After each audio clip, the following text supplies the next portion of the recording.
돌보지 아니하는 것은 나를 섬기는 너희의 부족함을 채우려 함이라. 자, 오늘 사도 바울이 디모데와 또 에바브로디도를 소개합니다. 믿음의 신실한 또 귀한 종들이고 바울의 동역자이고, 근데 마치 시작과 끝과 같은 이미지로 표현을 합니다. 우리 아이를 낳았을 때 아이들이 얼마나 참 사랑스럽습니까? 그죠? 사랑을 많이 받고, 또 아이가 사랑을 받으니 아이 입장에서도 얼마나 행복해요. 근데 오히려 부모가 더 행복하죠. 아이에게 사랑을 줄 때, 주면서 더 큰 행복을 누리게 됩니다.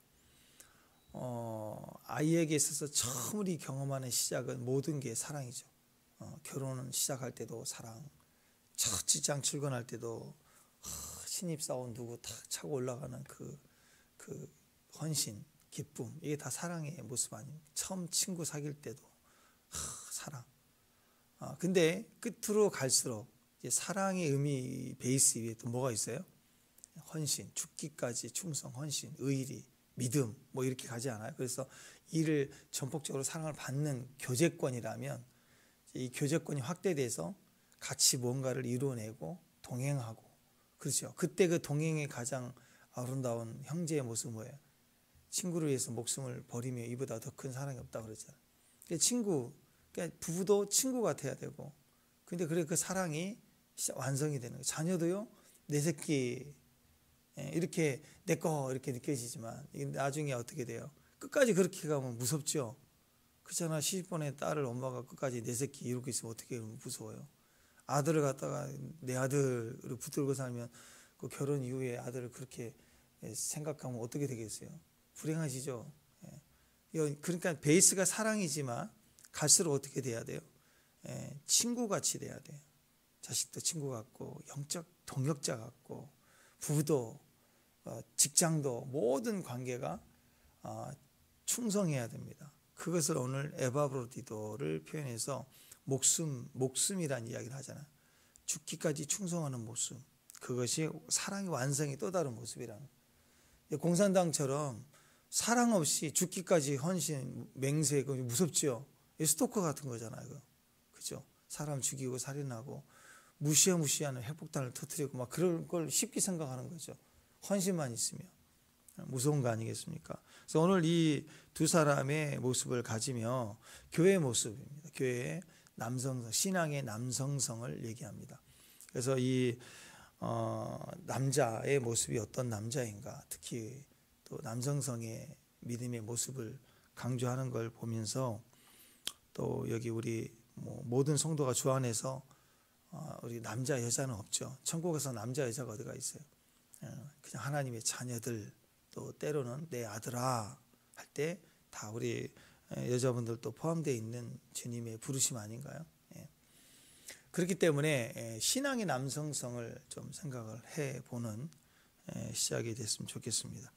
하나님이 나를 이렇게 부르신다. 남자답게 강하라, 담대하라. 이럴 때는 부딪혀 나가는 정복자죠. 그래서 신부운동, 우리 신부의 모습을 볼 때도 드레스를 입고 있지만 발은 전투화를 신고 뱀을 발로 밟고 하는 담대함, 드보라 보면 나오잖아요. 그죠?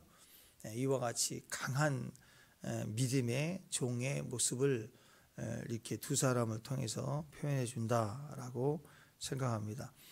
디모데 그러면 제일 먼저 떠오르는 이미지는 어떻습니까? 사랑이죠. 바울과의 친밀한 사랑, 내 아들 하며 사랑을 입고 끝까지 충성하는 자의 모습.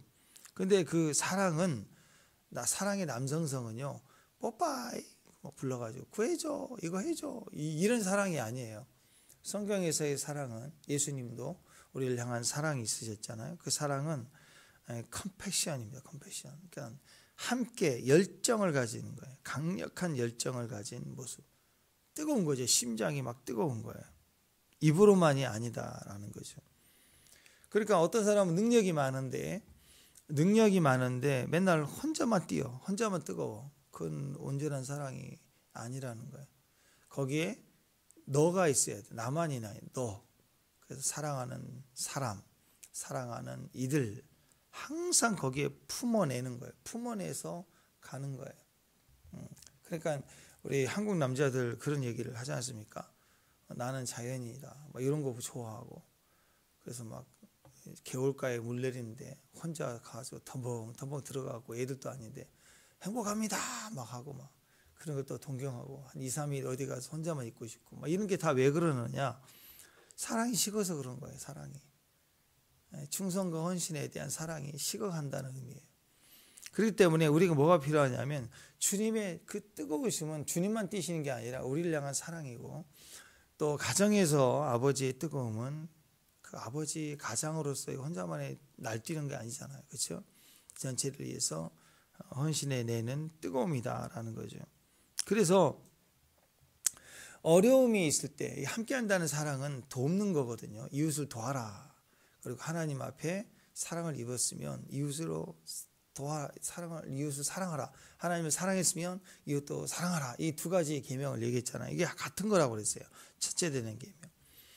자, 그러니까 이것이 우리에게 표현되어지는 것은, 사랑은 뭐냐? 디모데의 사랑은 하나님 주신 남성성의 강한 사랑은 뭐냐? 돕고 섬기고 헌신하는 능력이란. 그래서 그런 모습이 있을 때 그것이 우리에게 힘이 된다라는 것입니다. 우리가 우리 안에서 사랑이라는 그 성숙함으로 자라가기 시작할 때, 나는 사랑받지 못했어, 나는 혼자야, 외로웠어, 그게 아니라 사랑이 클수록, 사랑을 경험할수록 주려고 해요. 자꾸 베풀려고 한다고. 베풀려고 하는 사람은 눈치를 안 봅니다. 근데 받으려고 하는 사람은 눈치를 봐요. 어느 공동체에서는 아이들도 자꾸 자기에게 불안하면, 받으려고 하면 눈치를 봐요. 어린이집을 가도 눈치를 보고, 친구 사이에 가도 눈치를 보고. 그래서 그렇게 상처가 쉽게 내 안에 상처를 받게 되는 거예요. 근데 막 눈치 안 보고 설치고 돌아다니는 애들은 사랑을 많이 받은 애들이라고. 주려는 쪽으로 가 있는 사람은 눈치를 안 줘요.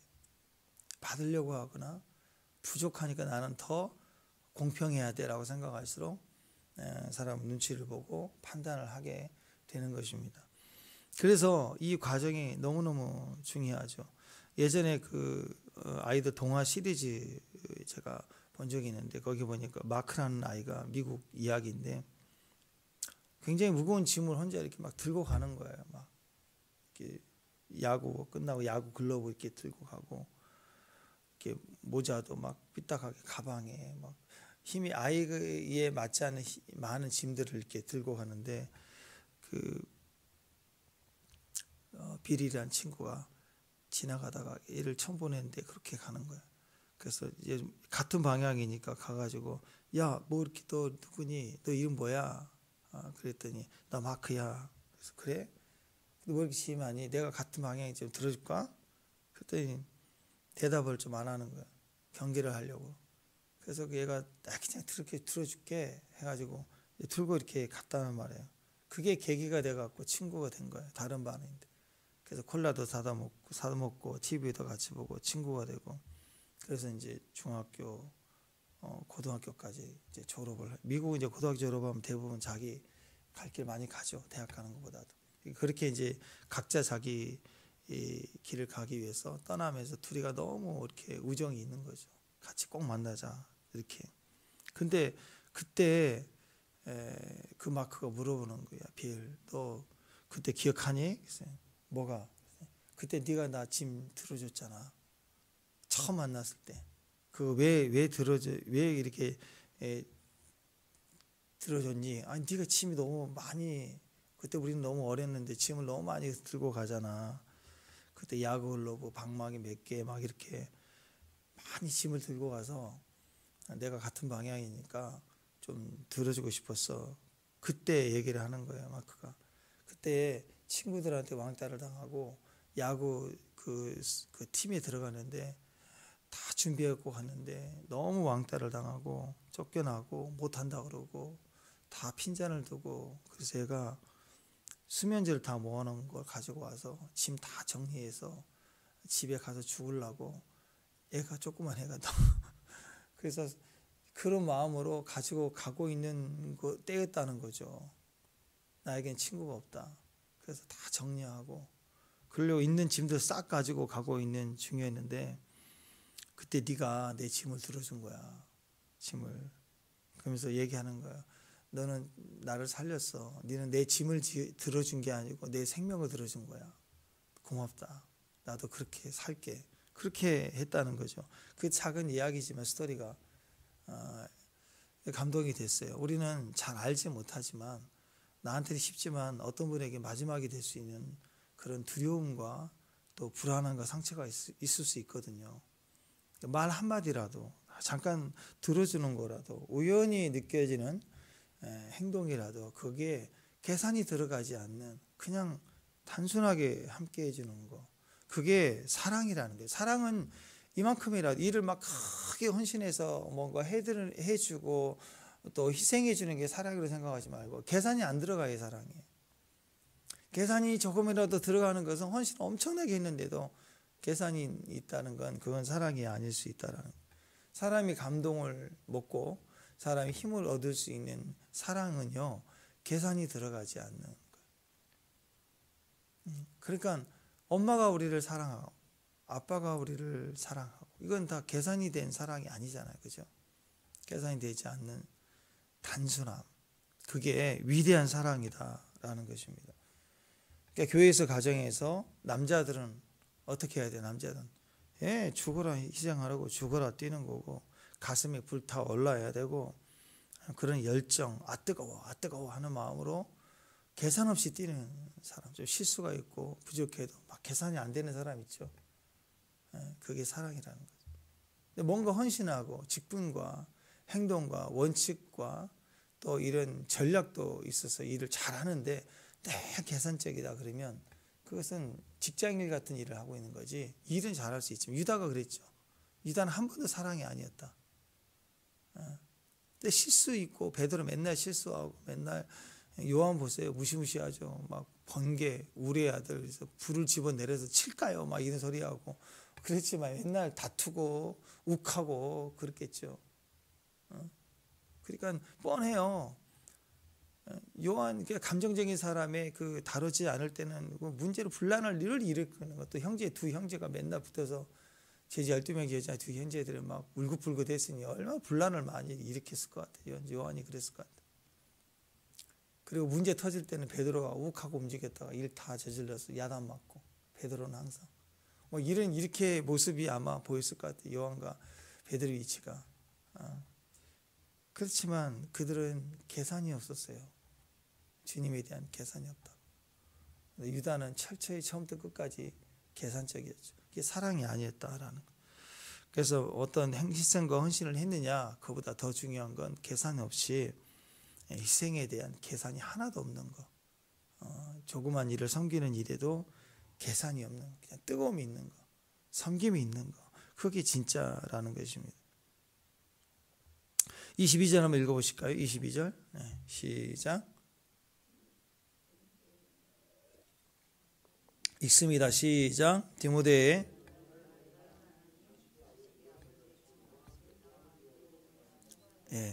그 사랑, 계산되지 않는 디모데의 그 순수한 사랑이 베이스가 뭐였느냐 보니까 일관성이에요. 항상 같은 베이스, 그 방향. 자식이 아버지와 함께 했던 일관성, 가문을 이어가는 거, 그 방향성, 지파의 부르심을 이어가는 것처럼 똑같이 사도 바울의 방향성을 가지고 함께 수고했다라는 거, 일관성 있게 갔다. 이게 남성성입니다. 일관성이 있어야 됩니다. 그걸로 증명해내는 거예요. 사랑을 증명해내는 거예요. 사랑이 있는, 계산되지 않는 사랑은 일관성이기 때문에요. 근데 자기 안에 다른 방향성을 가지면 그때부터 이게 더 가성비인데 이런 생각을 한다고. 아버지 길은 구세대고 우리 세대가 맞는 거라고 생각한다고. 그 방법이 싫은 거예요. 이게 낫다고 생각하는 거예요. 거기서부터 일관성이 흐트러지게 되죠. 사랑은요, 뜨거운 가슴만 있으면 안 돼요. 분명한 방향성을 가져야 돼요. 그 나를 향한 사랑이 너무 진실되고 커요. 근데 나만이 아닌 거예요. 유일한 여자가 아닌 거예요. 인류의 모든 여자에 대해서도 나는 항상 뜨거워. 그러면 어떻게 되겠어요? 그러니까 방향이 분명히 일관성이 분명한 뜨거움이 있어야 된다는 거죠. 그래서 일하는 사람, 하나님의 방향성을 가지는 사람에 있어서 책임의 의미는 상당히 크다라는 것입니다. 그래서 우리가 사랑을 할 때도 이 사랑과 이 중심의 뜨거움을 어디다가 쏟아넣을 수 있을까라고 생각을 할 때 그거 기준이 절대로 흔들리면 안 된다라는 거죠. 잠언 10장 9절에서도 바른 길로 행하는 자는 걸음이 평안하려니와 굽은 길로 행하는 자는 드러나리라 그랬어요. 바른 길로 행하는 자는 걸음이 평안한데요. 근데 그렇지 않으면 바른 길이 아니면 굽어진 길로 가겠죠. 굽어진다는 것은요, 자기의 바른 길이 아닌 잘못된 방향성이 드러난대. 굽은 길을 가면 자기 내면에 그런 잘못된 것들이 드러나게 돼 있다는 거죠. 안전한 길을 가기 위해서 중요한 게 뭐냐? 그래서 제일 중요한 방향성을 가지는 한결같은 방향성. 방향성이 정확하면요, 조금 꾸불꾸불하고 불편해 보이고 그래도 여유가 있어요. 그게 맞기 때문에 그 방향을 가진 뜨거움으로 계속 갈 수 있는 거예요. 그런데 방향성이 잘못되잖아요. 다른 목표를 갖고 있잖아요. 그러면 조금 틀어지면 욱한다고. 왜 여기로 와서 이러냐고. 더 좋은 길이 있었는데. 아까 그걸 샀어야 되는데. 그 길로 갔어야 되는데. 늘 가는 도중에 자꾸 이렇게 불평이 나오는 거예요. 왜? 인격과 또 인품은 그래서 원래 사람의 베이스가 선하고 훌륭해 봐야 얼마나 가겠어요. 물론 우리가 많은 연단을 통해서 바뀔 수도 있지만 사실 성격은 거의 안 바뀝니다. 그러니까 이 환경의 영향에 있어서 우리가 이게 드러나는 이 모습들을 우리가 신의 성품에 참여한다 그러잖아요. 우리에게서 난 게 아니고 우리가 노력해서 되는 게 아니라 하나님이 접촉이에요. 하나님 분명한 길을 주고 하나님에 대한 뜨거움을 가지고 그 길을 가면 십자가의 길이라고 할지라도 인격과 인품에 있어서 요동하지 않는 거죠. 이게 남자의 조건이에요. 신앙의 남성적 의미에 있어서 길이 곧은 길로 가야 되는 사랑. 그래서 디모데의 사랑의 영성은 길이 분명했습니다. 그리고 목표가 분명할 뿐만 아니라 그리고 가슴이 뜨거움이 헌신적이었다. 계산되지 않는 사랑 이유를 가지고 있었다. 이렇게 정리해 볼 수 있을 것 같아요. 그리고 나온 게 이제 동역자의 의미로서 이제 에바브로디 25절부터 한번 읽어볼까요? 25절 한번 읽어봅시다. 25절 시작.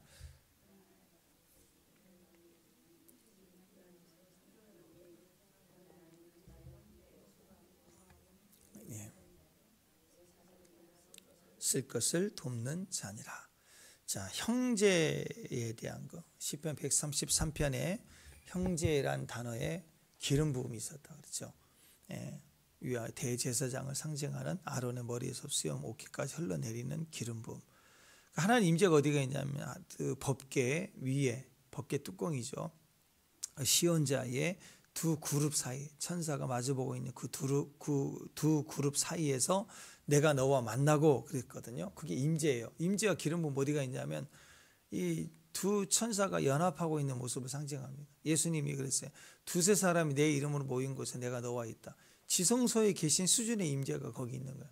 그래서 나만이 아니라 너가 나와 같은 영성으로 형제가 되는 자리. 그 형제는 그냥 피를 나눈 형제 정도가 같이 자라는 엄마가 같은 아이들. 그런 사전적 의미가 아니라 여기서 얘기하는 에바브로디와 같이 동역하는 자인데 생명, 목숨을 두고 사랑하는 헌신의 모습을 얘기합니다. 그걸 형제라고 그래요. 그래서 요한계시록에 보면은 빌라델피아 교회가 형제 사랑이라는 교회죠. 아시아 7교회 중에서 이 형제 사랑이라는 빌라델피아 교회는 환난을 보지 않는다 그랬어요. 그러니까 이런 그 지성소 수준의 임재가 있는 관계를 형성한 교회라 그러면 적그리스도 누가 이기겠냐고, 접근하겠냐고. 그래서 이 형제가 된다는 것은요 가벼운 게 아닙니다. 시작이 아니에요. 죽을 고비를 거쳐 가 봤더니 넌 나의 진짜 형제다. 그래서 우리는 이제 그 친구, brother, 뭐 my friend, 뭐 brother 이런 것에 대해서 조금 이미지가 덜하지만 외국 사람들은 굉장히 큰 의미가 있습니다. 문화적으로도 this is my brother 그러면 뭐 brother의 의미가 피를 나누는 뭐 그 정도 형제처럼 진짜로 나는 너 믿고 너의 보증인이다. 누가 너를 해하면 내가 할 거다. 그런 의미에서의 그 브라더, 친구, 그런 거예요. 내 친구야. 그러면 너도 신뢰해도 돼. 뭐 이런 의미의 보증이라는 의미를 갖고 있습니다. 그래서 함부로 친구가 되는 의미나 형제다 얘기하기가 상당히 어렵죠. 그래서 성경에서도 나의 형제다. 여기서도 함께 수고했다. 함께 군사됐다. 이런 얘기를 하지 않습니까? 신약성경에 형제라는 단어가 132번이나 나오는데요. 항상 함께란 말이 같이 나와요. 함께. 원팀이라는 거죠. 원팀. 혼자 뛰는 게 아니다. 원팀이라는 뜻은 함께 뛰는 거예요. 함께. 한 몸이다. 그런 뜻입니다. 그래서 우리가 이 동역한다, 누군가 함께 동행한다라고 할 때 이 함께한다고 하는 의미에서 가장 중요한 의미가 격려이거든요. 격려. 누군가 동역을 잘하고 일을 잘하는 사람들이 있어요. 하나하나 개인적인 어떤 기술이나 능력은 좀 떨어질 수 있어요. 역할이 다르니까. 그런데 딱 그 사람이 모이면 함께 동역이 잘 되면 일이 너무너무 잘 되는 거예요.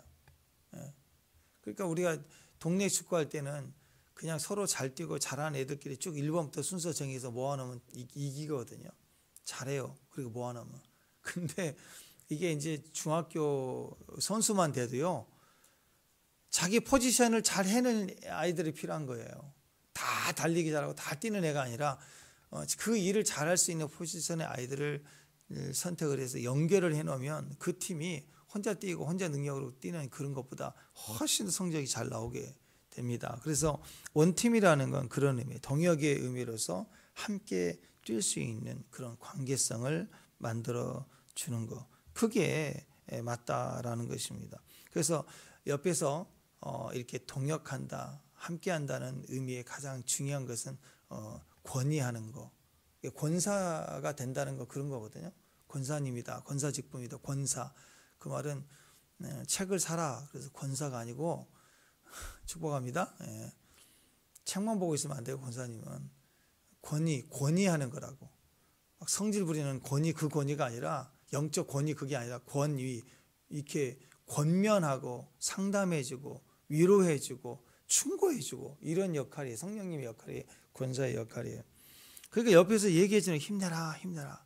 여러분 기러기 있잖아요. 기러기가 이렇게 전에 강화할 때도 보니까 막 V자로 날아가잖아. 막 진짜로 앞에 막 가다가 공기를 차고 나가는데 제일 앞에 가는 기러기 힘들대요. 그래서 나 가다가 뒤로 좀 빠지면 그 다음 놈이 다 앞에 가고 제일 뒤로 빠져. 그러면 실제로 자전거만 타고 가도요. 여러 명이 갈 때 제일 앞에 가는 사람보다 앞에 갈 땐 잘 몰라요. 그냥 열심히 뛰는 거야. 근데 확실히 뒤로 쳐져 있어서 그룹이 가는데 앞에 쑥 가는데 뒤 따라가면 쉬워요. 바람을 막아줘서 쉽다고. 기러기도 그런 것 같아요. 제일 앞에 선두가 가면 뒤에서 길을 열어주니까 따라가다가 교체가 됩니다. 근데 재밌는 건요. 기러기들이 날 때 그 동물의 왕국 그런 거 보면 리얼하게 나오잖아요. 걔네들이 가면서 막 소리를 질러요. 와! 와! 그렇게. 군대도 똑같아요. 구호로 차라! 그러면서 군가는 무슨 군가도 하고 막 뒤에서 막 교관이 막 소리를 지르고 막 그래요. 왜? 힘내라! 힘내라! 그래요. 기러기도 그렇게 가면서 소리를 질러요. 편지로 날아갈 때마다. 걔네도 그걸 아는 거예요. 힘내라! 힘내라! V자로 가면서 이게 원팀이야. 우리는 원팀이야. 힘내라! 힘내라! 예. 동행의 의미에 있어서 옆에서 이렇게 막 하고 막 기도해주고 힘내라! 어깨 격려해주고 이 격려의 의미가 굉장히 크다는 거죠. 스포츠 경기할 때 홈그라운드 이점이 있다. 뭐 그런 얘기하죠. 아니 실력이 있으면 이기는 거지 무슨 홈에서 하면 이기냐고. 근데 실제로 통계를 보면 실력은 하루아침에 커지질 않지만 때로는 뭐 그런 말 있잖아요. 공은 둥글다. 뭐 이런 거 있잖아요. 그 왜 그런 변수들이 있냐면 홈그라운드에서 하면 거기에 막 기도가 세게 쌓여져서 그러나요? 아니죠. 왜 그래요? 응원이 있어서 그래요. 응원. 각오와 사람의 어떤 뜨거움과 열정이 다시 한 단계로 막 뭉치기 시작하는 거예요. 하나. 그러니까 선수들이 원팀인데 이 응원을 하는 이 회중이 같이 원팀이 되니까 홈그라운드가 센 거예요. 더 이기는 거라고. 뭐 응원을 하면 응원하는 사람들의 막 기가 모이고 막 그래서 그렇게 해석하지 말고 원팀이 되니까 뜨거워진다고. 정신력이 이렇게 강해지는 거라는 거죠. 그래서 이 격려해 주는 거, 소리를 지르는 사람, 이게 권사님들이죠. 이게 에바브로디가 또 디모데가 그런 관계였다. 그러니까 형제라는 단어를 사용했다는. 그러니까 주님이 지금 우리에게 형제죠. 아멘. 예수님이 부활하시고 나타나시자마자 부활의 영체를 입고 나시자마자 호칭이 바뀌었죠. 내 제자가 아니라 내 형제들에게 가서 내가 부활했다고 알려라 이렇게 하잖아요. 형제라는 얘기를 사용하셨다고 예수님이. 그러면 지금 예수님이 우리를 향해서 옆에서 할까요 안 할까요? 일어나 빨리 가 가만히 있지 마. 형제가 그런 거예요. 형제가 소리 질러야 돼 옆에서. 우리도 마찬가지입니다. 격려해야 됩니다. 응원해야 할 수 있다. 한번 해보자. 보이면 짐을 왜 이렇게 많이 들고 왔냐. 그렇게 그건 형제 아니에요. 형제가 되는 것은요. 가서 야구방망이 내가 2개 들어줄게 이렇게 가는 거라고. 형제가 되는 거예요. 형제가 되는 것은 짐 들어주는 게 아니고요. 생명을 들어주는 거라고.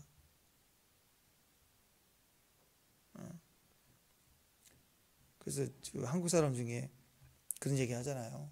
그 앙드레 김 죽었을 때 깜짝 놀랐다고 하잖아요. 그 맨날 하얀 옷만 입고 뭐 보니까 하루에 2번, 4벌이 있대요. 그래서 하루에 2벌씩 갈아입는데 흰 옷이라 아침 입고 왔다가 잠깐 점심 때 집에 가서 갈아입고 찰스 준비해 놨니? 그래가지고 아들이 철수인데 발음이 찰스 그래가지고 얼른 또 갈아입고 오고 막 이렇게 항상 하얗게 유지하고 그랬다. 말투도 좀 그렇잖아요. 근데 그분이 돌아가셨을 때 사람들이 깜짝 놀랐다는 거. 장례식장에 사회 각계 모든 분야의 인사들이 다 찾아왔다는 거. 친구가 그렇게 많았다는 거. 연예인이면 연예인, 뭐 이렇게 한쪽만 스포츠는 스포츠 스타 이렇게 있어야 되는데 정치, 뭐 경제까지 다 뛰어난 분들이 다 모였다잖아요.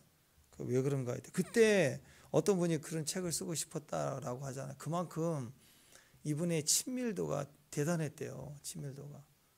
왜 그러냐 했더니 양대기를 한번 만나면 사람이 다 좋아한대. 말투가 그분 항상 감탄사가 있어요. 항상 남을 요만큼이라도 판단하지 않고 항상 그러잖아요. 맨날 원더풀 엘레강스 맨날 이러면서 좋아요 굿 하고 맨날 이랬다는 거예요. 그러니까 사람들은 막 좋아했다는 거예요. 가장 그런 친밀감이 뛰어났던 사람이 아닌가. 그것도 정신없이 그러면 느끼한 남자가 될 거 아니에요. 느끼함이 아니라 진짜로 누가 얘기하면 들어주고 자기 얘기를 해주고 친근하게 대하고 그러니까 사람이 그렇게 많았다. 우리도 마찬가지 아니겠습니까? 그리스도의 그런 사랑이 있으면 더 강력하지 않을까 그런 생각을 하게 됩니다. 여러 가지가 있는데 이거 하나 먼저 볼까요? 자, 30절 한번 보십시오. 30절 읽겠습니다. 시작.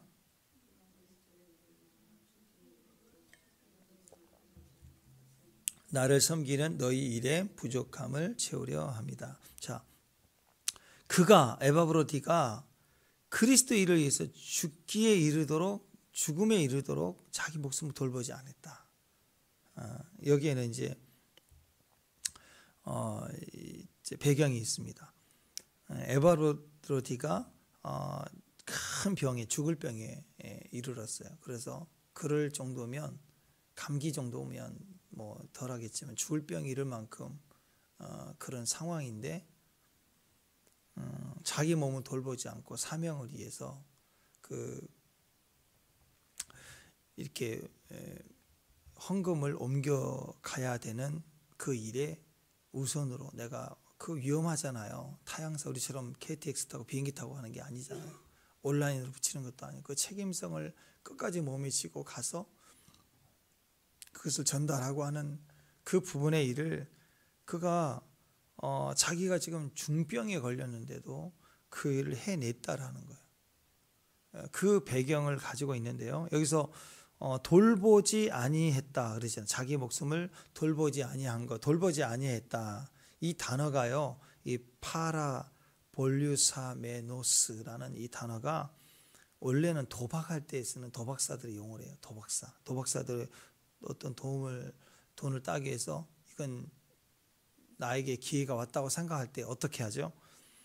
자기 전부를 거기다 쏟아내는 거. 영어로 all in, 모든 것을 뭐뭐 안에다 집어넣다. 모든 것을 집어넣다. 몰빵, 우리는 몰빵했다. 다 때려놨다. 꼬라 박아놨다. 뭐 이런 거예요. 이제 끝이다. 마지막이야. 막 이런 식으로 몰빵했다. 그런 거거든요. 그러니까 에바브로디도가 자기 목숨을 다 걸어놓은 거예요. 이게 마지막이라고, 마지막 승부라고 생각하고, 그리고 주님 앞에 갔다는 거죠. 이 사명에 자기 몸이 아픈데 안 되는 거예요. 안 되는 건데 몰빵한 거예요. 저는 주님밖에 없습니다. 제가 뭐 아나요? 주님이면 되지요. 일삭하고 주기서 목사님 뭐 생각하면 그런 거예요. 그런 느낌이에요. 그래서 그 주기서 목사님 마지막 잡혀 들어가기 전에 마지막 설교하실 때 그때 그 일사각오라는 그 설교 내용들이 그렇게 많이 감동이 됐다고 하잖아요. 사람들에게 너무 고맙고 감사하고 자기 가족을 부탁한다고 얘기하고, 그 설교 중에 그때 오직하면 그 감시하러 왔던 일본 형사까지 눈물을 흘렸다, 뭐 그런 얘기 있잖아요. 일사각오는 그런 거예요. 진짜 진심으로 전부를 몰빵했을 때 다른 게 보이지 않는 거예요. 그리고 인간적으로 예수님도 십자가에 계시면서도 요한에게 네 어미다 마리아를 부탁한다고 하면서 자기 형제 부모에 대한 마음을 가지고 계시잖아요. 똑같아요. 그러나 그 길을 가는 데 있어서 못하는 인간적 제한에 대해서 아쉽고 또 마음이 아프고, 그래도 동시에 내가 죽더라도 내 전부를 몰빵해서 전부를 박아놓고 뛰는 그런 사람의 마음으로 갈 수 있는 게 그게 사명의 의미이죠. 이 에바브로디도의 이 용기입니다. 조금도 자기 목숨을 아끼지 않고 그 사명을 위해서 몰빵했다. 그 길을 가는 남자. 그게 에바브로디도의 모습 속에 나와 있는 남성성이고, 그게 용기인 거예요. 그것이 믿음의 형제의 의미가 되는 것입니다. 일본의 어떤 교회에 있었던 이야기인데요. 부부 이야기입니다. 너무너무 사랑하고 또 그렇게 두 부부가 아름답게 함께 살아왔는데, 나이 들어서 그 아내가 눈이 별로 좋지 않다고 해서 병원에 가서 봤더니 뭐 백내장이야. 어디 백내장이 있잖아요. 그런데 그 백내장이 아니라 녹내장이래요. 그래서 실명이 된다는 거예요. 그리고 실제로 실명이 되었다고 해요. 고생 같이 했는데, 가난했는데, 그리고 늘 행복했는데, 그리고 같이 일을 하고 그렇게 살아왔는데 이제 실명이 된 거예요. 여전히 가난하니까 남편 혼자 일을 하는데, 아내 되신 분이 눈이 머니까 자기가 가만히 있으면 안 되겠다. 뭐라도 도와야 되겠다. 그래서 이제 뭔가 하려고 하는데, 도우려고 하는데 뭐 앞을 볼 수 없으니까, 그래서 이제 밖에 길 나가는 거, 불을 끄는 것부터 시작해서 그 식당까지 일하러 가는 과정들을 계속 남편에게 도움을 얻고 이제 이렇게 가는데 어려운 거죠. 그러니까 남편이 도와주는 거예요. 항상 가는 거 도와주고 문 열어주고 그리고 거기다 데려다주고. 그런 배경에서 이렇게 쭉 가다가 어느 날 갑자기 남편이 그러더라는 거예요. 이 나쁜 놈이 돼갖고요, 남편이 네 혼자 가라고, 나 이제 안 간다고, 혼자 해라고, 그리고 혼자 할 수 있어야 된다고. 그러니까 이 아내가 무슨 생각이 드냐면, 이놈이 딴 여자가 생겼나, 이제 나를 버리려고 하는구나. 그래, 내가 언제 네 먹고 사냐, 나 혼자 살아야지. 그래, 갈 땐 다 나를 버리는구나. 그래서 다 포기를 하고 악착같이 이를 악물고 혼자 진짜 살아야겠다고 생각하니까, 나를 버리는구나 생각하니까 혼자 살아야 된다고 생각하고 이제 정신 차리고 집중해서 하나는 이제 혼자 해야 될, 앞으로 해야 될 일이니까. 그리고 이제 버스를 타고 이렇게 계속 출근을 했다라는 거죠. 그리고 한 1년 정도 지났을 때 1년 정도 지나서 이제 혼자 다니는 거죠. 이러고. 남편이 있긴 있는데 저녁에 퇴근해서 있으면 있는데 그렇게 달갑지도 않고 너무너무 실망이 들고 너무너무 고통인 거죠. 그러니까 사랑하는 남편 나를 버렸다. 이제 곧 버리겠지. 이제 내가 혼자 할 수 있으니까 버리겠지. 그런 불안함 속에 이제 드니까 얼마나 힘들겠어요. 그때 그날도 똑같이 출근을 하기 위해서 가서 버스를 타고 그리고 출근하는 거예요. 그랬더니 매일 보았던 그 운전기사가 버스 기사가 그러는 거예요. 당신은 참 너무 행복한 사람이라고. 그러니까 무슨 소리냐고. 응? 당신은 이렇게 복이 많냐고. 아니 무슨 소리냐고 그랬더니 아니 어떻게 하루도 빠지지 않고 남편이 그렇게 항상 동행해서 그렇게 가까이 돌봐주고 버스 타면 뒤에서 손 흔들어주고 가는 거 끝까지 보고 그렇게 확인하고 그렇게 할 수 있을까? 남자들 그렇게 못한다고. 그러니까 이 아내가 그때 깨달은 거예요. 처음에는 이렇게 했지만 남편이 있다고 생각하니까 집중이 안 돼서 혼자 안 되니까 딱 단호하게 끊어놓으면 혼자 이렇게 살려고 하면서 이제 이 길을 혼자 할 수 있는 일이 되도록 하기 위해서 매정하게 끊었지만 남편은 한 번도 떨어져 있어서 본 적이 없었다는 거죠. 만약에 무슨 일이 있었으면 붙잡아졌겠죠. 근데 그걸 다 지켜보면서 항상 가까이 있으면서 버스를 타도 알아보지 못해도 손 흔들어 갔다 오라고 응원해주고 버스가 보일 때까지 보이고 자기 출근하고 그랬단 이야기예요. 왜? 독립해야 되니까. 그 일을 해내야 되니까. 그 남편이 해줄 수 없는 거니까. 주인도 그 우리 비슷한 예화 있죠. 모래 발자국 4개인데 정말 힘들 때는 발자국 2개밖에 없어. 하나님 나를 버렸다고 그랬더니 그게 아니라 너 안고 가고 있어서 발자국이 2개다 그런 얘기 하잖아. 우리 눈에는 하나님이 이렇게 안 보일 때가 있다고. 형제는 그런 거예요. 자기를 주장하고 끝까지 가르치고 이렇게 해야 된다고 얘기하고 잔소리하고 충고하고 그런 개념이 아니라 진짜는 목숨을 낸 일사각오로 함께 뛰는 형제일 때는요 말을 하지 않아요. 몸으로 보여주는 거지.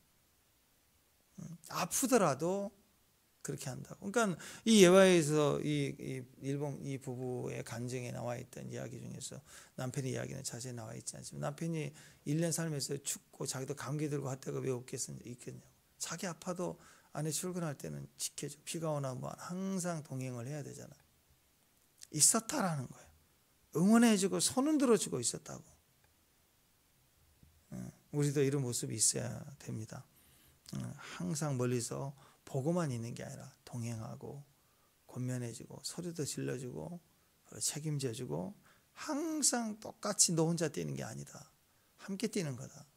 이런 관계. 몸이 아파도 사명을 위해서 에바브로디가 이건 당연히 몸이 피곤해서가 아니라 죽을 병에 걸렸는데도 이 물질을 옮기는 사명을 감당하기 위해서는 자기가 직접 그 사명을까지 감당하려고 해서 왔다는 거죠. 그러니까 돈의 어떤 그 헌금을 이렇게 필요한 곳에 이렇게 옮겨오는 그 일뿐만 아니라 사도 바울의 마음의 중심이 얼마나 그게 컸겠냐는 거죠. 그게 기도도 그런 거예요. 살려내는 거, 품어내는 거, 중보해내는 거, 생명의 일이라는 거. 그런 마음으로 항상 함께 해지는 모습, 그게 신앙의 남성성, 믿음의 모습이다. 오늘 이렇게 얘기를 합니다. 오늘 이런 부분들의 이야기가 이 디모데와 에바브로 두 사람을 통해서 이렇게 많이 표현이 되어져 있는데요.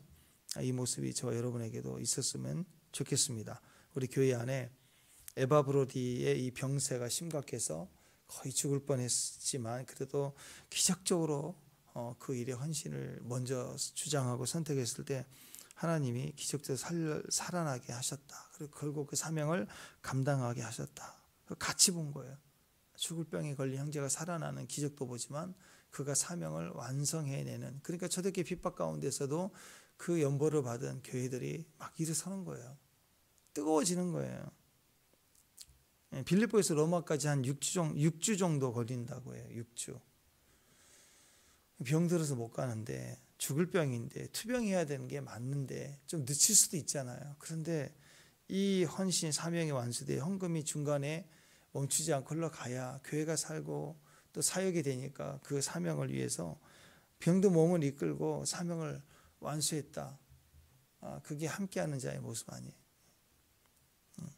그래서 여러분 그 믿음으로 우리가 헌신된 형제가 되는 것, 서로가 가정에서도 부모 자식 또 부부 사이, 교회에서도 우리 모든 권사님들 우리 성도님들 서로가 형제란 이름을 가질 수 있는 것, 그게 승리의 모습이라고 생각합니다.